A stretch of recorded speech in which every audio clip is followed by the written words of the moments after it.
La noticia del día. La mesa de los noticieristas. Con Milton Rojo, Javier Cabrera y Francisco Arizmendi. Los noticieristas, observando en vivo.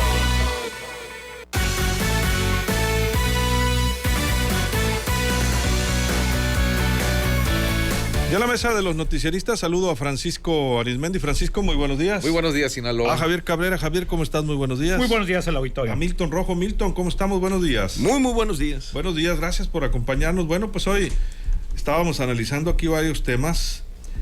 Nada más le anuncio que nos vamos a dar tiempo de platicar el tema de CFE en otra emisión de nuevo, porque en una actitud totalmente inhumana tienen cortada la energía eléctrica de la Junta de Agua Potable y Alcantarillado de Escuinapa. Y tiene más de una semana la gente de Escuinapa, un buen número de personas sin agua potable. Es la verdad inhumano. Hacemos un llamado a las autoridades de Chiapas y también del gobierno del estado a intervenir, porque pues hasta este momento, atención legisladores, pues la alcaldesa ha sido incapaz de sacar adelante este problema. Y nada más y nada menos, pues el argumento es que no hemos podido pagar, dice, deben 700,000 pesos.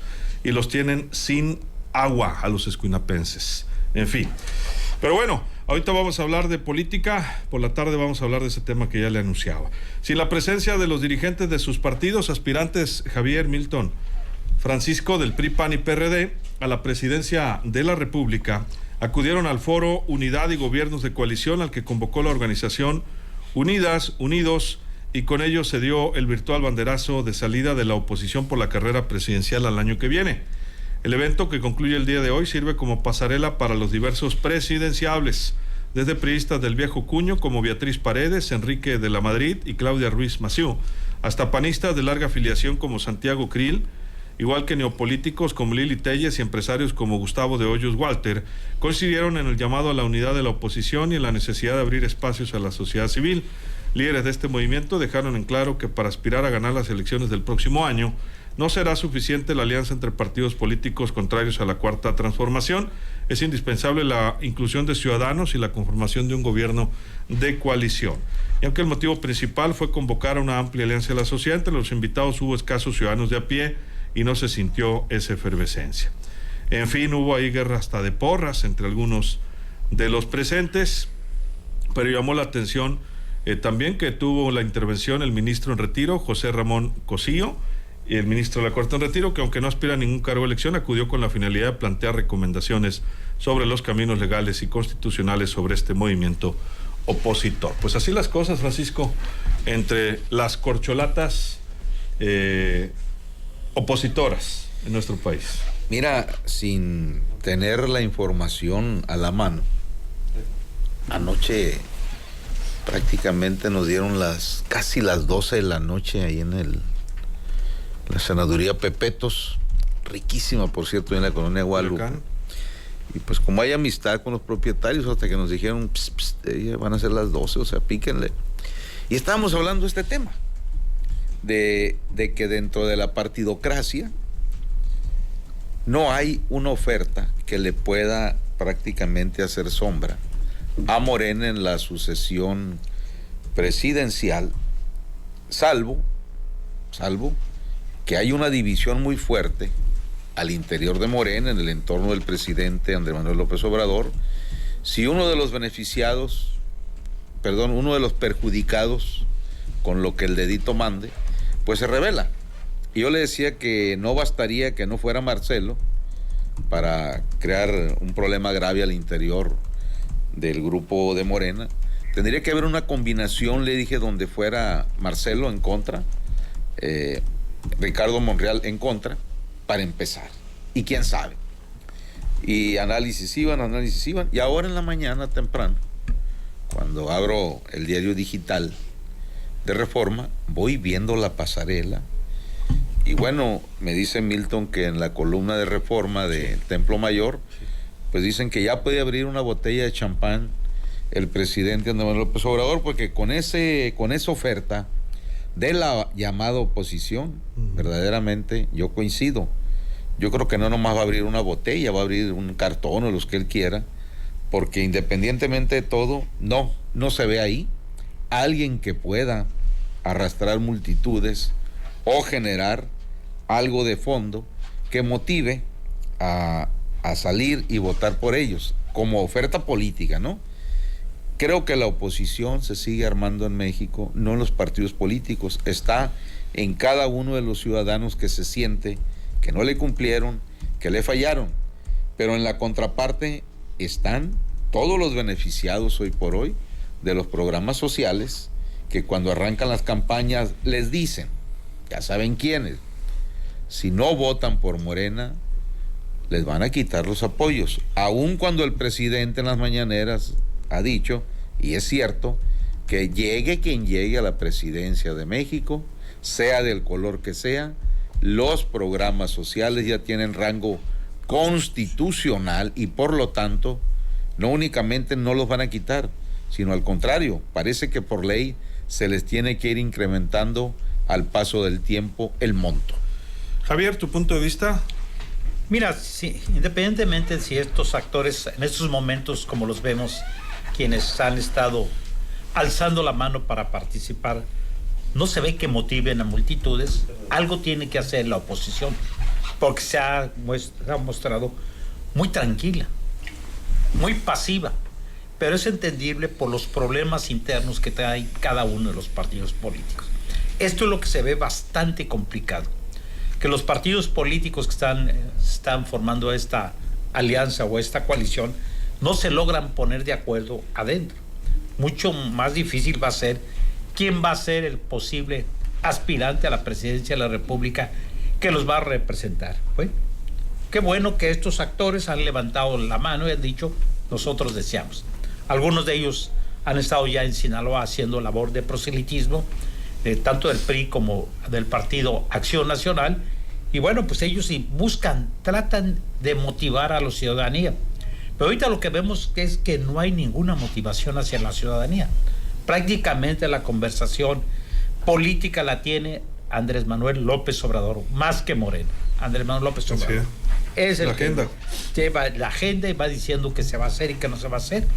Y eso ha mantenido a la oposición, pues, muy alejada de la realidad.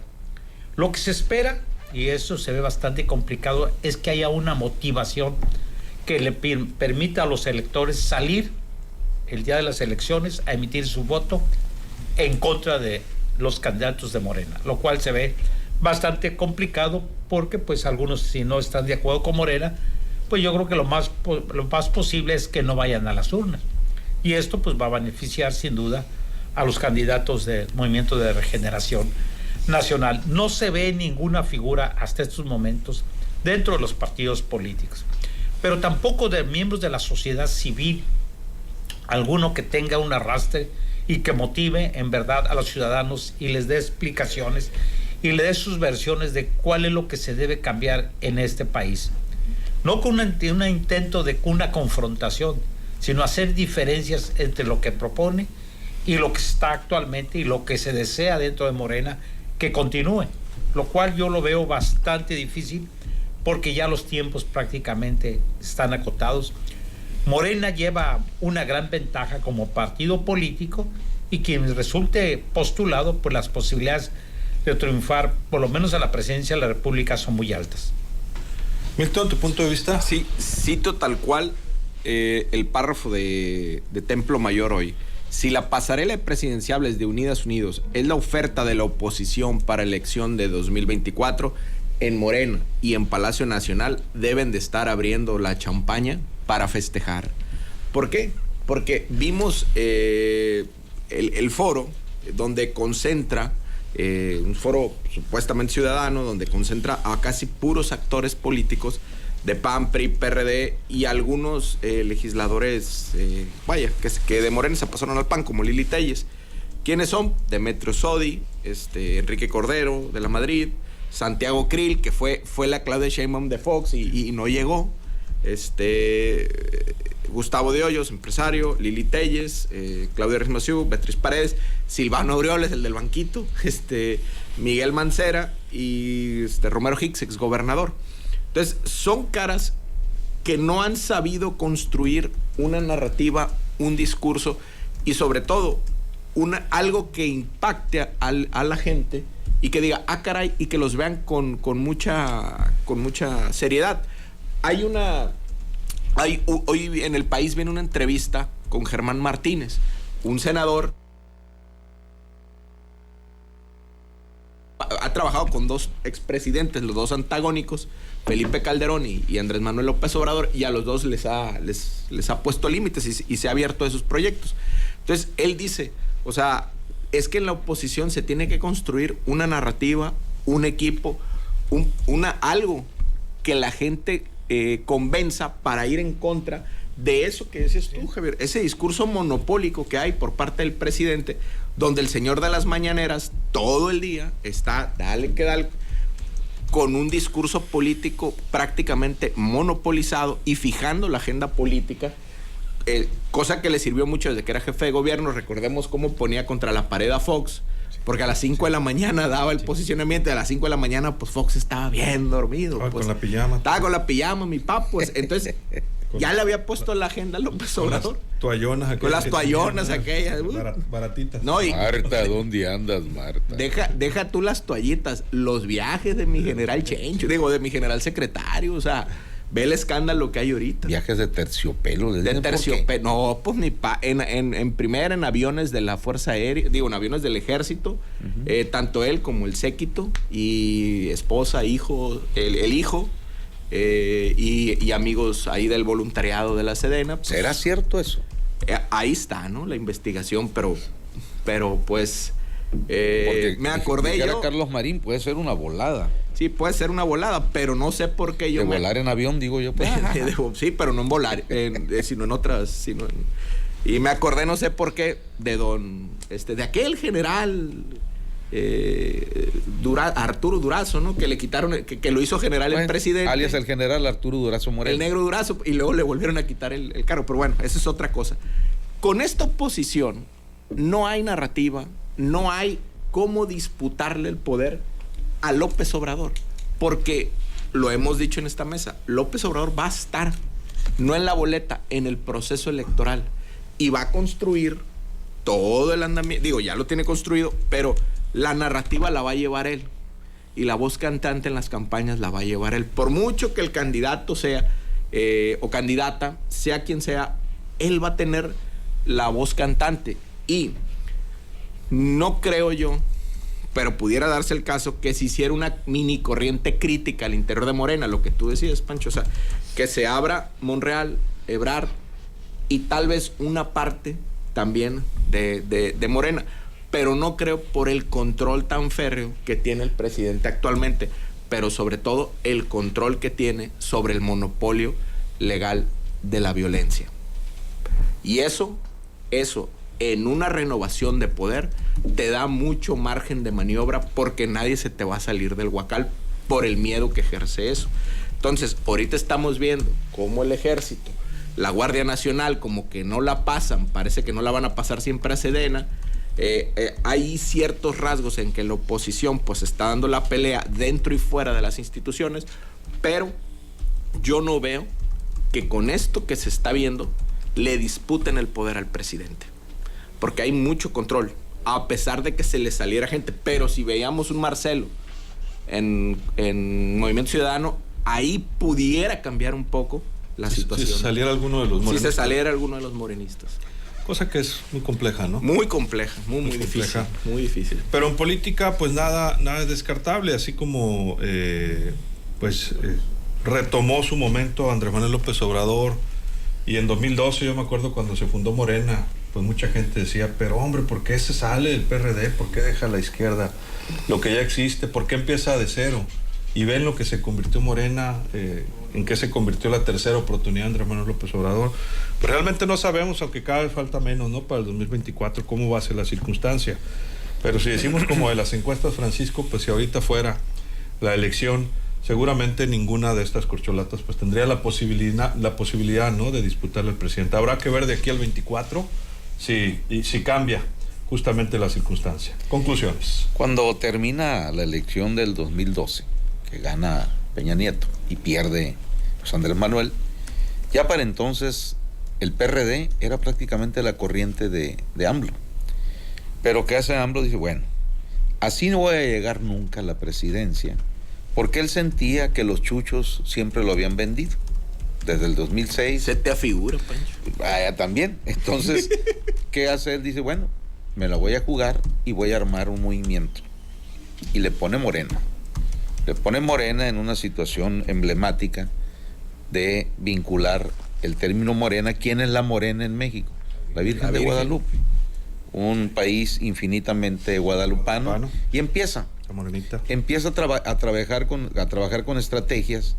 Prácticamente, él sigue en lo suyo, ¿no? Recorriendo el país permanentemente, y como él dice, había veces que llegamos a una plaza y había 8 o 10 gentes escuchándonos, pero él seguía. ¿Cierto? Nos tocó aquí que tuvo muy poca gente y estaba en un kiosco. Él seguía, hasta que empezó a utilizar así como tipo metodologías religiosas y se empezaban a crear comités, casa por casa, células, y en el otro sentido, bueno, por la gran expectativa que había generado el chulo, el bonito, la pareja de telenovela, doña Gaviota y don Gaviotito, pues de repente se estrellaron. Casablanca, Ayotzinapa, y algo que fue el cinismo de un sexenio que los agarraban haciendo corruptelas y no pasaba nada, al contrario, seguían haciendo las corruptelas los mismos contratistas, etcétera. Y todo eso generó el hartazgo el 2018, donde ¿qué pasó? Más de 30 millones pasaditos de mexicanos salieron y votaron en chorrera por todo lo de Morena. Parejo. Fuera quien fuera, ¿no? Bueno, desgraciadamente. Así es. Digo, y no porque muchos no merecían el voto, sino porque algunos pues resultaron un caos, un fracaso, ¿no? Y viene la elección intermedia, la del 2021, ya con 2 años y pasadito en la presidencia, o 2 años el presidente, y ahí gana Morena la mayoría de las 15 gubernaturas que estaban en juego, excepto Durango, pero en el recuento, cuando pierden 9 importantes alcaldías de la Ciudad de México, a la hora de sumar votos, ya Morena tenía 2 millones de votos menos en relación al 2018. Por eso fue la furia que desató en el presidente López Obrador, no en contra de Claudia Sheinbaum, sino en contra de Ricardo Monreal, a quien acusaban de que había hecho chanchullo ahí para darle la contra a Claudia, pero también corrió a un gran aliado que era el coordinador nacional de superdelegados y siervos y no siervos de la nación, sí, a Gabriel García. Es decir, el presidente exige lealtad a ciegas y resultados también a ciegas. Sí. Entonces el presidente está metiendo el acelerador, porque a pesar del espectáculo que vimos ayer en esta pasarela de estos opositores, entre comillas, el presidente es muy, muy desconfiado, y por lo tanto él sabe lo que está en juego. No está en juego quién va a ser el próximo presidente de México. Está en juego también la circunstancia personal y familiar del propio Ejecutivo Federal en caso de que Morena perdiera la presidencia de México. Javier, ¿tu conclusión? Sí, cada proceso electoral es distinto, las circunstancias son distintas y el ejercicio del poder tiene un desgaste natural. Es cierto, hay muchos ciudadanos que no están de acuerdo en las políticas que tiene el presidente de la República, pero además que él mismo ha formado una oposición a quien él pues les ha atribuido ser toda clase de fifís, de gente de la clase media y la clase alta. Pues él directamente los ha dicho que son sus enemigos políticos sin que en verdad pudiera ser, pero él así los considera, y es un núcleo bastante alto. También en las clases bajas pues hay muchos desencantos.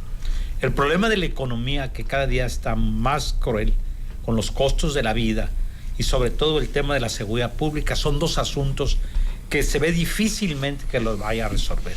¿Qué tanto va a contribuir esto al momento de las elecciones? No sabemos si el ciudadano vaya a ir o no vaya a ir a votar, porque esto es circunstancial, pero también, hasta el momento, y lo vuelvo a repetir, yo no veo ningún actor opositor que logre despertar esas empatías o una acción de decir, sí nos conviene, como lo hizo López Obrador en su momento, pero claro que a él le costó bastantes años de ir formando o como lo hizo una imagen. López Obrador, pues logre cosechar esa inconformidad o enojo social por algunos temas, en este caso como el de la efectivamente, pero él país, ¿no? él ya conocía muy bien el país. López Obrador se trajo toda la molestia contra el sistema del PRI y del PAN. Él conoce perfectamente bien cómo piensa cada uno de los mexicanos en cada región, porque las visita y les da el discurso que desean ellos escuchar. Pero ya él está en el poder. Hoy pues algunos sienten que no ha cumplido con todas las expectativas, pero la pregunta es quién va a ser el que va a encauzar esa rebeldía en las urnas. Pues de los que mencionamos no está fácil, ¿no? Pues yo ninguno de ellos, a mí me se despertaría alguna simpatía de decir, pudiera ser. El que mejor mensajes ha dado en redes es Enrique de la Madrid, pero difícilmente pues encaja o conecta con el estereotipo que la sociedad busca. En el caso pues de Alito, en el caso de Lili Téllez, pues fuera de la realidad, ¿no? También el personaje. Gustavo de Hoyos me tocó entrevistarlo el otro día, pues es un tipo que es opositor, etcétera, pero igual no conecta como político todavía. Pues la senadora, pues también ya me parece que algunos más lo que buscan, Beatriz parece seguir ahí en las posiciones que tiene Milton. En conclusión. Sí, como bien comentas, Luis, Beatriz Paredes ya con bordón, casi en silla de ruedas, o sea, sí. Y no es que no tenga la capacidad intelectual, pero pues, ¿cómo proyectas vitalidad para gobernar un país brioso como el nuestro? Así es, o sea, ¿de dónde? Entonces, pareciera que hay un modelo tipo Venezuela en la operación política, por un lado, consolidando las bases de los programas sociales. Vemos que ya van a abrir otra vez la ventanilla del 65 y más. Ya está abierta. Desde ayer. Que se iría, decíamos, ¿no, Francisco? Y no me ha apuntado. A 12 millones, ¿no? Se iría. Entonces, 12 millones de personas que pues es activo electoral. Ahora, de esos 10 vendría siendo el 33% del voto cautivo que tuvo en el 2018. Más o menos, no digo, en matemática electoral. Y por otro lado, la división o el arrinconamiento de la oposición. Es un modelo muy clásico. Venezuela siempre lo ponía, recordarás, Pancho, en Washington, ¿cómo le hacen? Pues dividen a la oposición, pero le meten más dinero a los recursos, y así se van. Y van contra todo, y dicen, ya va a perder Maduro, ya va a perder. Y no perdía, ganaba como 3. Y cambiaban las leyes electorales, obviamente para beneficio. Y cito parte de la entrevista de Germán Martínez, que dice así al final, dice, hay algo que yo veo con toda claridad y también lo ve López Obrador, y la oposición no. La elección presidencial se va a resolver por un dígito. Por eso el presidente está apretando a sus bases sociales, porque él sabe que esto se va a cerrar claramente, como en Brasil con Bolsonaro, como con Trump en Estados Unidos, como en Inglaterra. Y digo algo más, dice, la reforma al Tribunal Electoral, yo veo la intención clara de que lo que quieren es que no pueda anular la elección del 24, porque López Obrador ve que se va a cerrar la elección. Ojo, en mi comentario, yo creo que si se cerraría, si pasara esto, no es por el candidato de la oposición, sino por la cadena de consecuencias que pueden hacer que la gente salga y diga, no, pues no más. Pero también yo lo veo difícil. Sí, la verdad es que es pronóstico reservado. ¿Qué opinamos de Manuel Cloutier? Pues no estuvo ahí, ¿no? Dice nuestro director Roque Mascareño que pondría agenda y con equipo aguas. Pues agenda seguramente sí, pero no le veo el ánimo, yo tampoco. Hay quienes lo mencionaron en su momento, ¿verdad? Pero nos vamos, Francisco, 30 segundos. Pues apenas él, ya ves que pues Manuel no. Ha dicho que estaba retirado de la política y etcétera, pero la verdad es muy difícil que alguien con las características de Manuel, el hijo de Maquillo, se retire totalmente de la política. Él ha estado presente, o sea, está en la agenda, y pues hay que recordar, inclusive cuando su hermana era secretaria, pues había confrontaciones abiertas, al menos en un caso muy registrado, entre Tatiana y Manuel. Pero bueno, esa es otra historia. Pero la verdad, con este panorama que ahorita ya estamos desglosando aquí, se ve muy difícil. El señor Guillermo de Hoyos, ¿cómo se llama? Gustavo de Hoyos. Quiere hacerle al Maquillo, pero le anda tan lejos a lo que fue Maquillo cuando fue candidato presidencial. En fin, y ahí nos podemos ir desglosando uno por uno, y la verdad, pues no ¿No sabes tú si están filmando algún documental de Netflix de lo que fue no será o ya lo pasado? Lo que no el se viento sabe. se llevó. Man, de lo que el viento se llevó. En fin, pero deja tú, Milton, ahorita lo que decías. Sí.